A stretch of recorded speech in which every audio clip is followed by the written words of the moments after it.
Now, just to clarify, all 3 Loyola members that are in isolation right now show no signs of the coronavirus, and health officials say it's likely they'll never show any symptoms at all. That isolation ends March 19th. For now, I'm Andres Fuentes, PAC News. And again, I'm standing right here outside of the Hard Rock Hotel collapse site. I just want to let you guys know that the glaring issue, one of the glaring issues I should say, will be the barricades. I'm going to step out the way so you guys can get a better look of what we're talking about. These barricades have been blocking buildings and residencies since October. These people have not been able to have access to their buildings.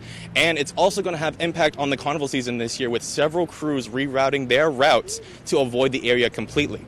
Now, the plan is, as of right now, to implode this building behind me sometime in mid-March, after Mardi Gras and before French Quarter Fest. For now, I'm Andres Fuentes, PAC News. And while the coronavirus is not a big threat to Louisiana as of right now, officials say they'll be transparent if it ever is. Several days after one of the most devastating disasters here in New Orleans, leaders of faith are doing what they can to impact the survivors of the Hard Rock Hotel collapse. And after Friday's agreement, both the city's firefighters and the mayor's office say there's a little more trust between both parties. Family, friends, and fans all mourn the loss of a New Orleans bounce icon.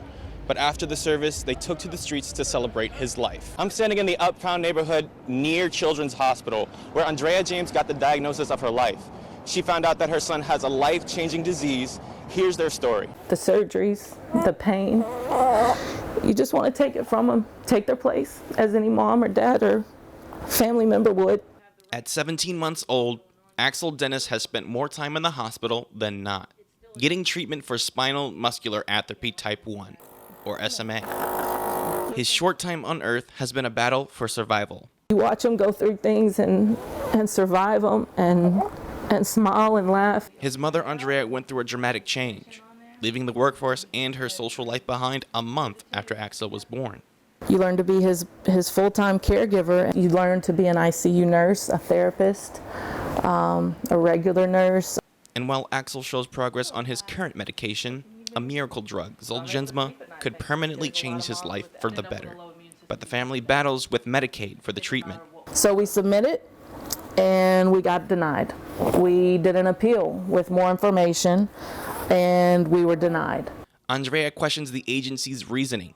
Makes zero sense to me. You can't be doing well on this drug to get a better drug. Zolgensma is known as the world's most expensive drug, costing more than $2 million. Medicaid, are you thinking my kid is not going to live to be 5 years old? You're basically saying that you don't think my kid's worth it? With or without the drug, Andrea has hope her son will live a happy and full life. He's going to go to school. He's going to learn. He's going to read books. Despite the denials and the treatment, happiness bonds both mother and son together.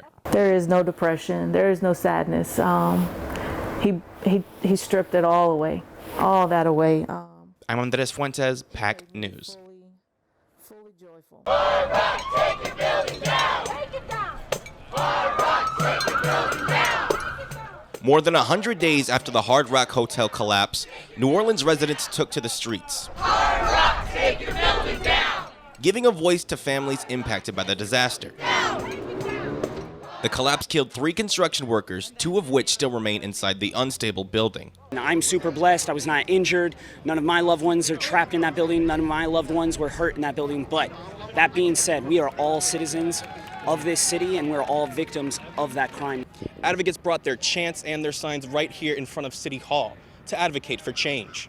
Hard Rock, take your building down. The crowd wants to see an improved responsible bidder ordinance, which grants construction projects to companies in good standing. We technically have one on the books that just actually has zero enforcement or teeth behind it. So we were trying to recreate a new one and establish something that has some enforcement capabilities, potential to make contractors accountable. Hard Rock, take your building down. They also want more to be done by Mayor LaToya Cantrell's office. I don't think she's really done anything. She's flip-flopped, she's back and forth with tearing it down, leaving it up. Advocates ask that the city not forget about the victims of the collapse. People who are affected by this, they're the ones who need to be put first, not keeping like a good name for the city. Several city council members want to create a subcommittee to deal with the implosion of the site and the recovery of the 2 bodies. We'll be here every day. I'm Andres Fuentes, PAC News. Loyola law professor Shunlin Leonhard had the research opportunity of her dreams, studying law close to her family in China for an academic year. However, the Fulbright scholar didn't think the coronavirus outbreak would impact her, 250 miles away from the epicenter. Even at that time, I wasn't concerned because it's far away enough. Her situation rapidly changed. Basically, all public transportation in the entire Hubei province was shut down. No buses, trains, or airplanes. Once the Fulbright program canceled operations in China, Leonhard scrambled for a way out, much like hundreds of other Americans. I actually have never seen such collective panic before in China. Her fears grew even with a flight out of the country. If I were to catch a virus at all, I would be catching it on the flight. I knew I was safe back where I was in Songzhi, but being on a flight filled with people from Wuhan made me nervous. Leonhard will now spend the next 2 weeks at the Travis Air Force Base under quarantine, doing what she can to avoid the virus. The risk of cross-contamination here is pretty high if you don't maintain the proper distance, and I'm certainly heeding that advice. As the coronavirus spreads across China, Leonhard is concerned for her family she left behind. The news from the home front is not good. I mean, my family is still safe. They tell me, but they have detected multiple cases right now of coronavirus infection. She hopes Chinese officials can contain the virus soon, and that one day she can return and focus on her studies. For now, she's grateful for the encouragement from her Loyola family. I am very grateful to my colleagues for all the wonderful messages and well wishes, and I know some attempted humor at cheering me up. And I'm also very grateful for the support of my dean, Madeline Landrew, and President Tetlow. I'm Andres Fuentes, PAC News. Okay. Pat God. From Slidell, Louisiana. Number 1, Paige Frankowitz. A storied basketball career nears its end. Paige Frankowitz reflects on the 5 championship rings she helped win, 2 with her high school and 3 with Loyola. Being able to look at them all at once is actually kind of daunting. The starting shooting guard never gets tired of winning a title. It feels like the first time every time. With her final season in full swing, her support group wants to see her earn another piece of hardware to cap off her college career. Coach Kennedy and everyone else jokes about like, okay, you're going 4 for 4 this year, right? Like you're gonna get your 4th ring. And I'm just like, like I hope so. And while she's helped raise multiple banners in the Den, she wants more people to recognize what her program has achieved. We've got like 10 people, which like 4 of which are my family. And then by the time the 4th quarter rolls around, the stands are packed because they're there for the men's game. Coach Kelly Kennedy also wants more fans in the stands. It would be nice to have a little bit more student involvement, seeing the great product that I think we put on the floor. And Frankowitz feels the same way. We might not dunk and we might not block shots into the 5th row, but we're still really talented. I mean, look at me, I can't jump over anyone. Like I have to get creative, we all do. Currently, the athletics department has ideas in the works to get more people at Loyola home games. Would love to get it filled where every seat's taken. That's my goal. I want all the seats taken. I want people standing because there aren't no seats, And as the women's squad looks to three-peat in the conference tournament this year, Frankowitz will continue to advocate for more recognition. I like to give women's sports a boost wherever I could. I'm Andres Fuentes, PAC News.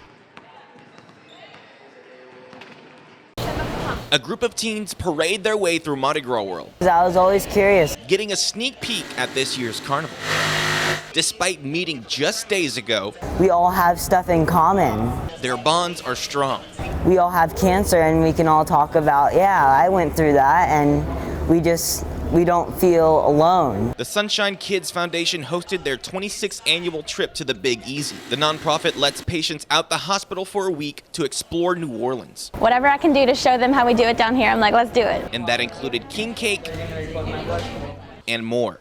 Oh, these floats, I like these floats. I just like the eyes and all the detail. Now, the trip to New Orleans was definitely for the kids, but it was hard to tell who had more fun, them or the chaperones. Mardi Gras has such a fun and exciting carnival spirit. We wanted to capture some of that for our young cancer patients. The teens say sometimes that's exactly what they need. Positive influence helps you get better faster. Organizers hope the teens enjoy themselves while also making lifelong bonds. And I know what that feels like on a personal level. Taylor Mangus was a Sunshine Kid herself and realizes the importance of friendship during such a difficult time. To see them interact and watch them ask those questions. Oh, who shaved your head? Oh, when did you lose your hair? And you know, I think the kids need that. I think that when you're going through that, it's so helpful to have those people that just get you. For now, the focus is on letting the good times roll. I would love to try beignets because I've seen them on TV and I'm like, oh, that looks so good. I'm Andres Fuentes, PAC News.